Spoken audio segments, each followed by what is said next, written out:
Number 7 is Matthew Kennedy. Matthew Kennedy, a great story for 2021. One of few that I think we can look back and say, yep, he improved, or he took a step forward and, got better in terms of the situation he was in from the start of the season to what he was at the end of the season. Obviously earned himself a contract, a senior list spot, I should say. And, we've just spoken about Lockie O'Brien only a few videos ago. And we were really talking about Lockie O'Brien in a similar vein, in the sense that if he can do what Matt Kennedy did. So now that Matt Kennedy has done what he did, which I believe it's just pretty much get him to the point, I would say on par. What is it for Matt Kennedy this year that he needs to do to maintain or go above?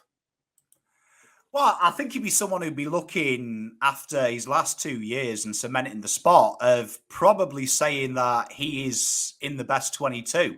I'd say for Bam Bam now, 2 years ago, people had given up on him. Yeah. Last year, many people had thought he's just going to be a bit part player. Hopefully a kid develops and we delist him. Now he's a bona fide player. So if I'm Kennedy, I'd be eyeballing that Kerno spot, who you'd imagine takes the extra midfield spot. I'd imagine Bam Bam saying, well, you know what? I can slot across half forward as well. I can play on the ball. Some terrific games last year as well. We've been asking for someone to step up and help Cripper. 9 times out of 10, it was Kennedy who really did what Setfield did the year before him, but better and more consistently. So I'd be looking at Kennedy and thinking he's probably someone no one's talking about because of all the acquisitions, Chera and Hewitt, but someone who in himself will be thinking, I don't care Hewitt and Chera are here. I've got the credits in the bank and I can match it with these guys. Yeah. Well, I mean, it really was a fascinating turn for him because he did start the season. He played round 4 against Gold Coast, didn't really impact, came on, I guess, late. Port Adelaide the week after, not any better, but it was really the GWS game, which I'll tell you now, that was one of the worst efforts I've seen this football club put in, and we've put in some real shockers. And pretty much from there, he just found a way to really stand out, really just bring the effort and the intensity. And for all the optics that we talk about with speed and is he quick enough and does he have burst and this and that, at the end of the day, good players find a way to impact. And I feel like that's just what he did. He just found a way to impose himself, tackle, but not just tackle one week and then drop off the next week. It was consistent. And it all points to me to, I don't know if I'll call it a breakout year, but it all points to me to another improved season, especially when you think about the fact that he's going to have a full preseason. As it stands right now, he's fully healthy, fully fit, no nagging injuries at this point. So I don't see why he can't keep his spot in the side. I know that we had a few players that come out through injury, but he's definitely one that if you talk about, your 6 or 7 midfielders on any given week, there's no reason why he can't be in that mix.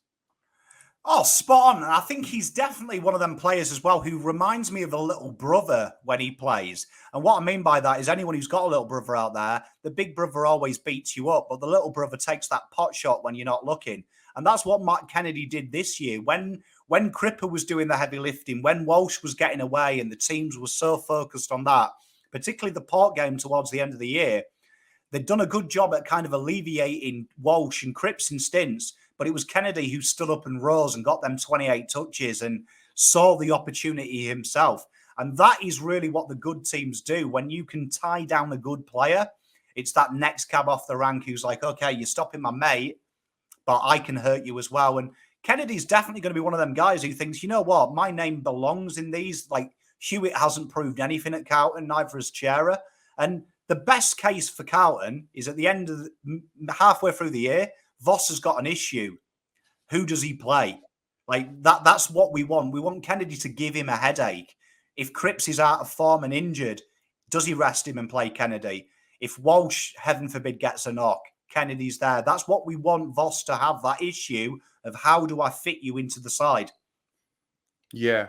And I mean, for all the midfielders that we like to play across the forward line as well, I genuinely think Kennedy's the only one that actually has forward craft. He literally can take a mark.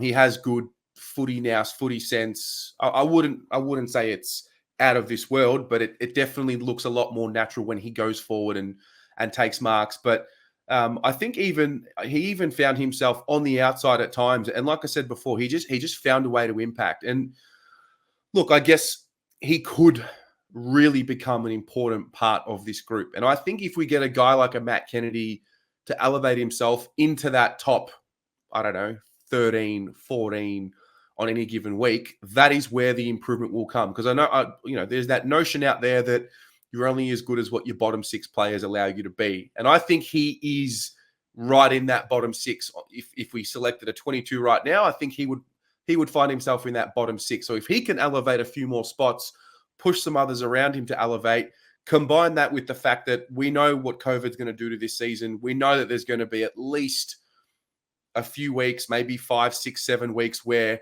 2 or 3 players out of nowhere can't play. And I think Matt Kennedy is a great player to have on a list in that situation. I think if Matt Kennedy is your worst midfielder in your team, you're winning flags. So if he's playing in the reserves and that's the worst you've got, I mean, look at the St Kilda game, the 10 tackles. He was pure defence. No one was getting past him. He gave Steele trouble, and Steele at the time was flying. Many people had him high up in the Brownlow at that point. I think with Matt Kennedy, you're spot on, bottom 6, but I think he should be aspiring to be higher than that and thinking, you know what?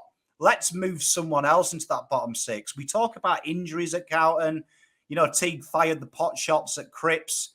The reason Cripps plays injured is because no one else can do his job. Kennedy is that guy now that should be giving a good coach with football acumen like Voss that option that if Cripps does need 10 painkillers to play on Saturday, Voss can say, look, Cripps, take the night off. Bam Bam's got your role. Go out there and do the job. And I think that's where we'll start improving, because for too long, players are forced to play because we haven't got anyone better. Kennedy, if he's going to be the first reserve every week, you're going to get 20-odd touches, 5 tackles, and the job's done. So I like Bam Bam. Big part to play. Yeah. Well, I mean, on 2021, it was 18.5 possessions, 4.5 marks, 4 tackles a game. I think if we increase those averages to something that looks like 21 touches a game, 5 tackles a game, 5 marks a game, we have a really well-rounded player week to week who's playing a role. We're not expecting anything too far out what he's actually capable of, because on any given day, he can get you 25. He's got that potential in him. It's just a matter of really closing that gap between his best and his worst. And if that's what we're looking at the end of 2022, from my point of view, that'd be a big tick. Oh, definitely. I mean, I think he would be looking. I'd like to see him have that Neil Bullen role for Carlton, where you saw him last year, played across half forward. When Viney got injured, they threw him on the ball. He brought tackle intensity, he held an end up. He got them through some big injury patches, did Neil Bullen. And I think, like you say, COVID this year, we've seen it with all Australian sports. You're probably looking, this is going to be a year of the lists.